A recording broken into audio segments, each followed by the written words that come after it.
You've probably heard that you need to be stronger, that you feel too much, that you think too much, that you cling too tightly to things. They said you're intense, complicated, overly sensitive, as if that were a hidden flaw that needs fixing.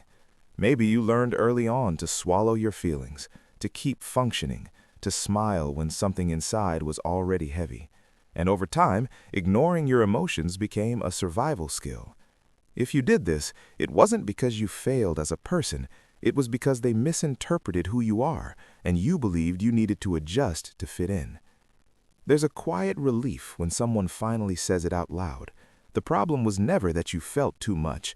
The problem was that you were taught that feeling was dangerous, inconvenient, or useless. When you ignore your emotions for too long, you're not being weak. You're using a powerful resource without an instruction manual. What they called weakness is actually an advanced perception system functioning in a world that prefers quick responses and simplified emotions. Imagine that your mind doesn't operate at low resolution. It picks up nuances, micro variations, emotional details that go unnoticed by most. Psychology calls this high sensitivity to stimuli, and neuroscience shows that some brains process emotional information more deeply. It's not a hardware defect. It's a system with more sensors connected at the same time. The mistake was demanding that you function like a simple device when you're actually a precision instrument. This system has specific modules. The first is an enhanced emotional radar. Biologically, areas like the amygdala and prefrontal cortex exchange information more intensely. In real life, this manifests as the ability to perceive subtle changes in the environment, tone of voice, and the atmosphere of a room. The benefit is a fine reading of people and situations. The cost arises when this radar is never switched off, generating constant alertness and fatigue. The second module is deep processing. Your brain doesn't just register experiences, it analyzes them on multiple levels. Emotions don't pass quickly. They are compared, connected to memories, and evaluated in search of meaning. This explains why you reflect so much and why emotional decisions take time. The gain is emotional wisdom. The price is mental fatigue when there's no space to process everything safely. There's also the module of built-in empathy. Mirror neurons kick in more easily, making you feel what the other person feels almost in your own body. This creates genuine connection and real care. But when you ignore your own emotions, you end up absorbing those of others unfiltered. The benefit is profound humanity. The cost is silent exhaustion. Living like this isn't easy in any context. In environments that demand constant productivity, immediate responses, and continuous exposure, this system begins to overheat. The modern world bombards us with stimuli, as if everyone had the same processing capacity. When you get tired, it's not drama. When you isolate yourself, it's not a flaw. When you disconnect emotionally, it's not coldness. It's a biological limit being repeatedly exceeded. Ignoring emotions for too long is like closing open tabs on a computer without saving the content. It seems efficient in the short term, but something gets lost. The energy spent keeping everything repressed is enormous. The body pays the price.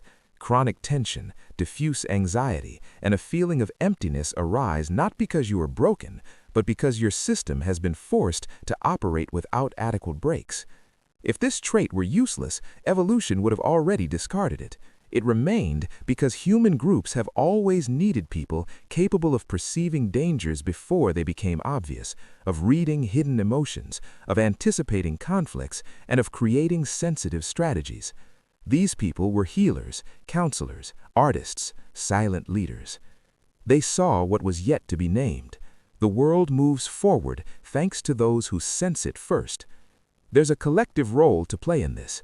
Keen perception prevents mistakes, anticipation reduces damage, emotional reading maintains cohesion. Strategy is born from a deep understanding of humanity. When you ignore your emotions, you don't just lose yourself, the group loses access to this rare type of emotional intelligence. Now, consider a delicate plant placed in a hostile environment. It's not the plant that's wrong. It's the excessive light, the unsuitable soil, the lack of care. In the right environment, that same plant flourishes with a beauty that others cannot achieve. Your emotional system works the same way.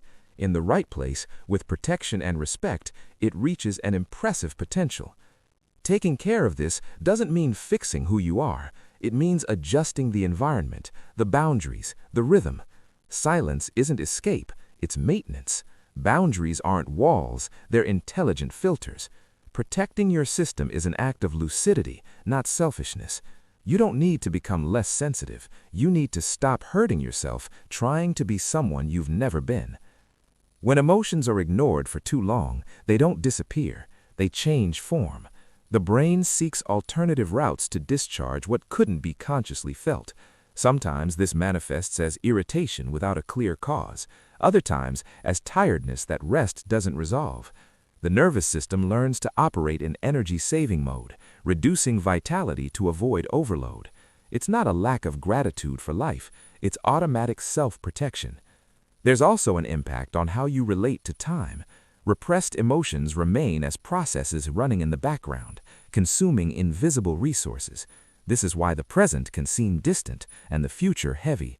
Attention is fragmented, not out of disinterest, but because part of the mind is occupied sustaining what could not be expressed. When you finally allow yourself to feel, even little by little, these resources begin to be released.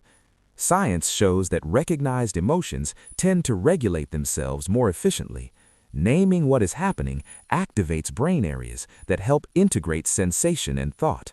It's not a magic technique, it's basic physiology. The body understands when it is heard. Ignoring it, on the other hand, keeps the alarm ringing indefinitely.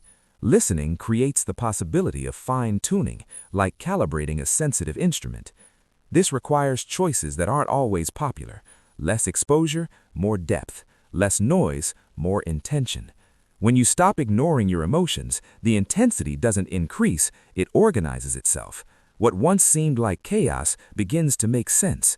The system doesn't become more fragile, it becomes more stable. Well-cared-for sensitivity doesn't explode, it sustains.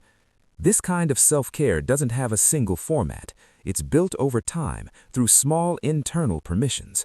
Allowing yourself to feel without judgment, allowing yourself to rest without guilt, allowing yourself to say no without excessive explanation. Each of these permissions reduces internal friction and increases clarity. Gradually, you realize that you don't need to hide from your feelings to function in the world. On the contrary, it is precisely when your emotions have space that you offer the best of yourself. Presence, creativity, a keen understanding of reality. Ignoring emotions for too long has distanced you from this, but it hasn't erased that capacity. It's still there, waiting for more humane conditions to operate.